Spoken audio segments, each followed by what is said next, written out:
So as you guys know, I am a big fan of the Exploding Heads horror movie podcast, and recently they covered Triangle on the channel. The podcast, I guess. And it sparked an interest in me to go back and rewatch it.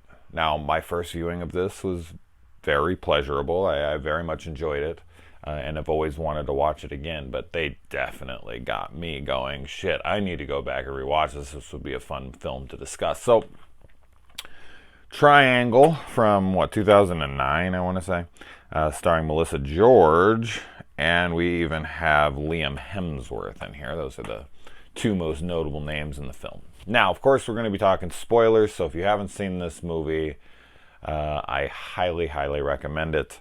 Highly recommend it. It's a paradoxical thriller, if you will. That's what I like to refer to these movies as. This kind of falls into that same category as something like Coherence or Time Lapse, or there's a lot of, well, I shouldn't say a lot. It's like Predestination, and every one of these movies that I've seen, I love. Like, pretty much. I can't think of any off the top of my head where things are kind of going in a circular motion. Events keep kind of playing back on themselves in the horror or sci-fi genre. I really can't think of any off the top of my head that I don't like. So for some reason, these always seem to work for me. So I am the target demographic, if you will. And this is no exception. What a fantastic film. Time Crimes, of course, being another, which I think that this film has some similarities too, for sure, especially with the mask. But so I think, spoilers from here on. I think the biggest question that I raise here is, of course, I mean, the question anybody would have is, what the fuck is happening here? What's going on here? And I think the most logical answer, of course, would be like purgatory. A purgatory-like state where you have to just keep reliving the same events over and over and over again forever. Okay. That's fine, for sure. But what happened and when did this all start? Paying attention, I was really, really trying to focus in on every single little thing this time. This is just one of those films where you're always going to be debating it or watching it again, looking for more things, which is great. I mean, that's how films should be. They should have a rewatchability factor like this, where you go back and you can, focus in on every detail and maybe grab another little thing that you're like, wait, I never noticed this before. What do you think about this, pertaining to this, and so on and so forth. So that's good. I think this is a film that will serve much better from a second watch, just because you'll be looking for everything, and you're not going to catch everything on first watch. But knowing what I was looking for, it made it a much more interesting experience. So, but I haven't seen this. I've only seen this movie once, and I haven't seen this movie since pretty much it came out. So it's been like a decade since I've seen it, but I still remember it fairly well. So she falls asleep. Okay, so let's point out a few key moments here. So she falls asleep on the boat right before the storm happens. And in that moment, she dreams of washing up on shore, which is, I don't know if that's the beginning of the cycle or the end, or I don't know. I don't know where to put that. I guess the beginning and the end on a circle would be right next to each other, so I guess that wouldn't really matter. Because, the movie's called Triangle. It should be called Circle, which is another really great sci-fi movie, in my opinion. Circle. Check it out. But she dreams of washing up on shore, and then she wakes up and she's still on the boat. So she has memory of the end, because after the car crash, she then is transported by the cabbie, who the cabbie is like a ferryman, right? I think the car accident is where she originally died. That was the first time she died. She died in a car accident. And I think that's where this is. And then I think everyone else is a pawn in her fantasy purgatory. Like, none of these people actually exist. But then there's other clues that suggest otherwise. Maybe they died in a boat wreck. You know, maybe they went out on the water and they died in a boat wreck. Because when they get on the boat, the watch that she's wearing and the watch on the boat says it's like 8:30 in the morning or 8 or at night or something, 8 something, I want to say. And then everybody else says it's like 11 or something on theirs. So what is that trying to say? That they're 3 hours ahead of her, like they're still alive and she died at 8 and they're still going? Like, when did that thing take place? Her not showing up wouldn't have stopped them from going, right? But why would they still be affected by the real world if they weren't real? So that's where I'm confused. Like, did she die in a car wreck? And if she did, then everyone she's interacting with is just not real and part of her delusion, part of her purgatory. But the time thing kind of throws me off. You know? Like, that's where she was headed. I don't know why after... like, what even happened there? Because, like, when did this start? Because in it, she's transporting her own dead body, right, in the trunk of the car. And that's what gets her in the car wreck. But that wouldn't have happened had she not got on the sailboat first and went out and started the cycle, right? So, did the loop always happen? You know? As I said, like, she wouldn't have gotten the car wreck had she not gotten in the car with the dead body in the trunk, and the dead body in the trunk came from the circle. So the circle couldn't have started until that moment where she died in the car wreck. But if she didn't die in the car wreck, she wouldn't have died in the car wreck because the circle wouldn't have been started yet. So I feel like the boat is where that, you know, the starting point was. And she's just trying to get home, and everything from the boat on is the circle. But the way it plays out, it feels like when she wakes up on the beach, that's kind of the starting point for her to go to her house, do the thing, get out to the boat, so on and so forth. So that's where, I guess that for me is the most arguable moment in the film is where does the circle start? How did she die? Did she die? I mean, she did, right? She dies over and over and over again. She kills herself. Did she kill herself? Is that what this is getting at the end? She killed herself because she remembered what a horrible mother she was? I don't know. I mean, I don't know. I don't know. I don't know. That's the fun of this, and also the frustrating part of this. And another thing is that she's the only one that remembers every time, just a little bit, and it's because she's coming off of the circle every time where she's the last survivor and has made it back to shore. But then that person is going to get killed eventually, and the next person is going to remember the events. So the reset happens for everyone else before it happens for her, and they all have to die multiple times, and she only dies once. So I think they die 3 times for every one of her deaths. So I want to say there's 3 cycles of them every single time she dies, because she dies once at the end at her house, but the guys on the ship die multiple times within her reality.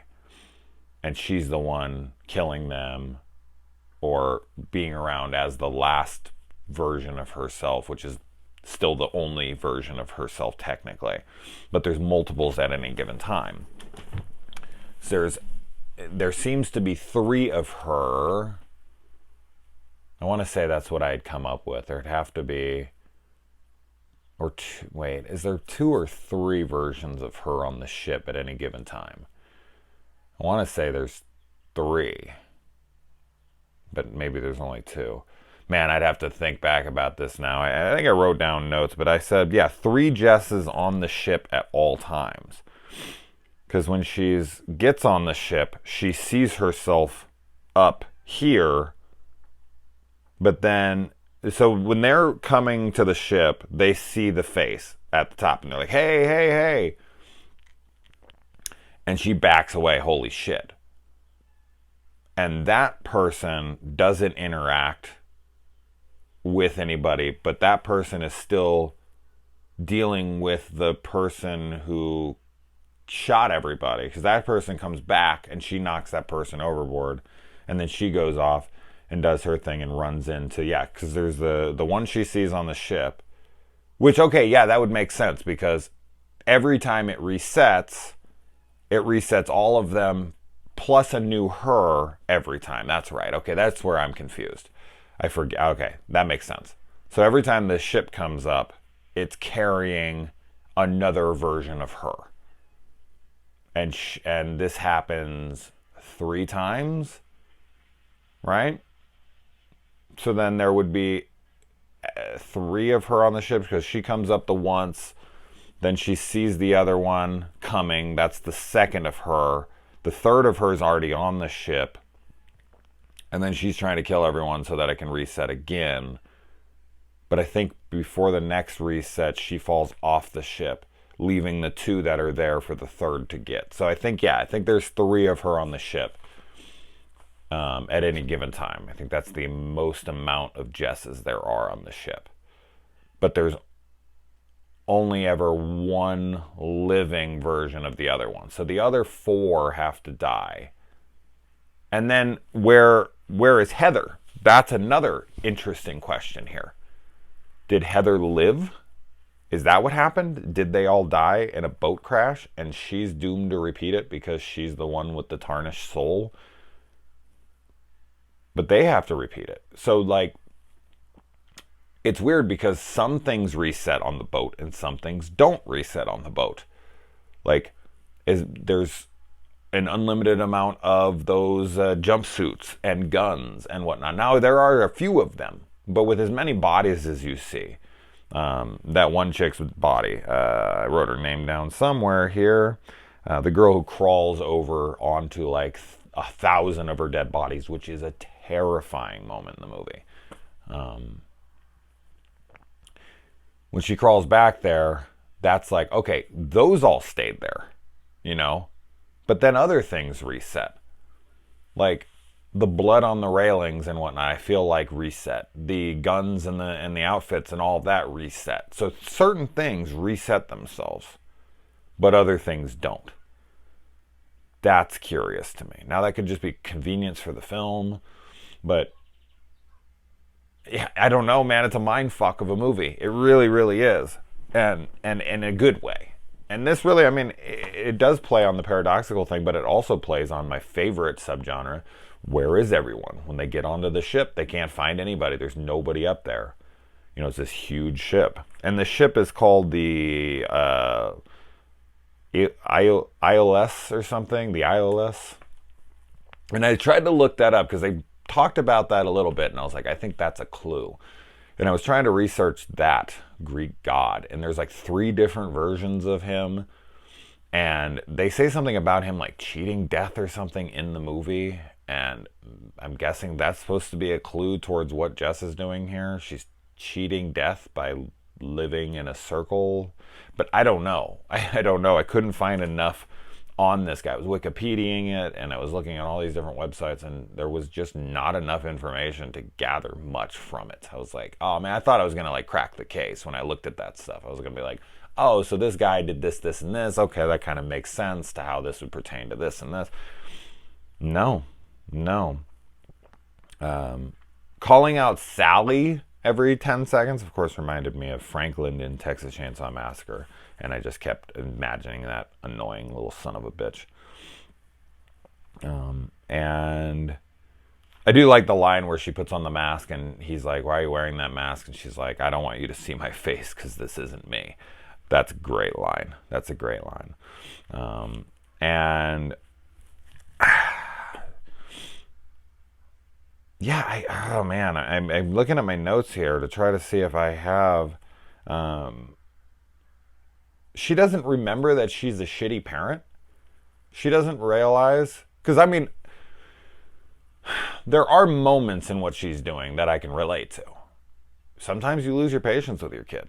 Sometimes you're fucking, just frustrated as all hell. And trust me, there would be some moments for sure that I would be horribly embarrassed about had anyone seen my reactions to certain things my kids do.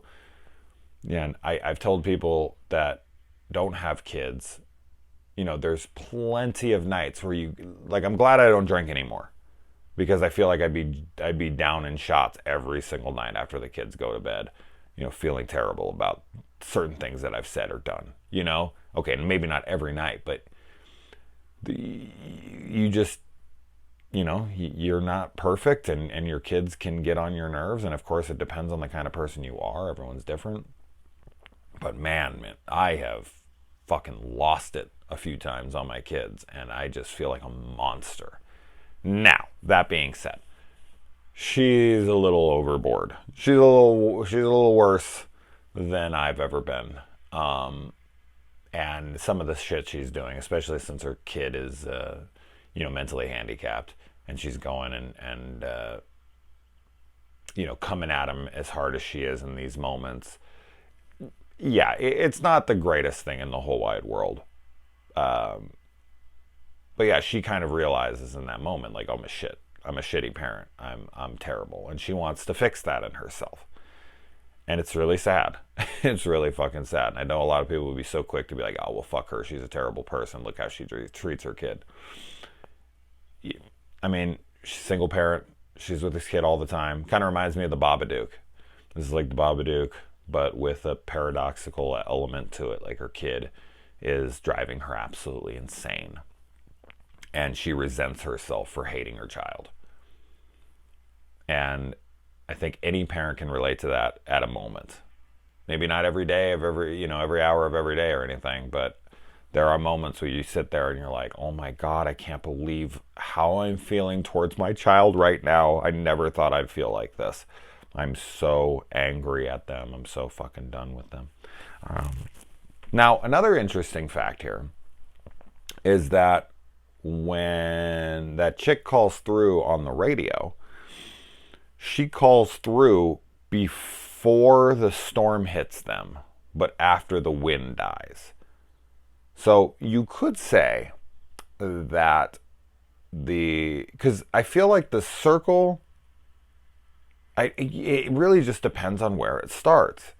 But the fact that the voice comes through to them before the ship is capsized, before the storm comes in and hits them like it does. But the wind just dies out of nowhere, like it's gone, which is terrifying and completely impossible. That's why it would be terrifying.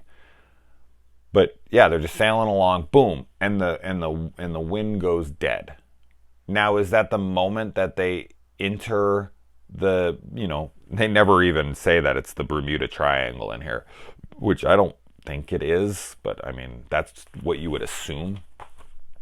Is that where once they hit there, because right after that is the first indication that they get that they're in the loop. Because as soon as they hit the dead air, then the dead air on the radio becomes live air, and boom, the voice comes through, and it's from the ship. So they've entered that loop by that point. But they've already entered the loop because she is at the end of her loop, or, well, there is no end to the loop, but she's at one point in the loop and she's on the boat. So she's part of the old loop, and this is the start of the new loop. So you could say the dead air is the start of the new loop. I have no idea. I have no fucking clue. But it is odd to me because people will be like, oh, well, they died in a shipwreck. Okay, then why is her voice coming through the radio before the shipwreck happens? If that's the starting point for all of them, but then what's the difference in the time? And why isn't Heather there? Where did she go? Why does she disappear? Why is she not part of this at all? Is she lost at sea? Like, I mean, in their version of this, she's lost at sea once the boat capsizes and flips over. But if it's a loop and it's a, you know, purgatory, then why isn't she there? You know, the rules would be different. So I don't know. Overall, I don't know much more I can say. What's the symbolism with the seagulls? This kind of takes me back to the lighthouse, where he's like, it's bad luck to kill a gull. And in the movie, there's a lot of seagulls. And she kills a gull in the movie. And that, she goes and throws it on top of like 1,000 other seagulls. So that would, because that happens, she's already killed her own body. She's already, now, where'd her old bodies go? Shouldn't they be piling up in the trunk? You know, the seagulls are still there in that version of reality. That girl's dead bodies are all there. I feel like everyone else, like, she takes her, like, that girl goes up there. You think they'd smell all those bodies rotting in the sun. But yeah, she goes out and she dies, and she has 1,000 bodies around her. And there's multiple versions of this in the movie where the same thing has happened over and over again. But yeah, so where's her dead body over and over and over again? Does it reset? Like everybody else's body doesn't, but hers does. And as I said, there's 3 different versions of her at all times, but we never see any evidence of her body. It would have been interesting had the car rolled over and then the trunk opened up and the body would have thrown itself out of the car in that duffel bag, and it would have landed, like, you know, in a ditch somewhere with like 1,000 other duffel bags. That would have been like, oh, okay, so her body does, but does it? And then when she gets in the cab. So that's, I don't know. What do you guys think? We've also got a Shining reference here. They go into room 237.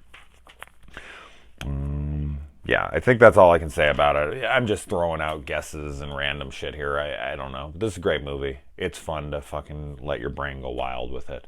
But yeah, if you haven't seen it and you just watched all of this, then you kind of screwed yourself. But check it out. Let me know. Adios.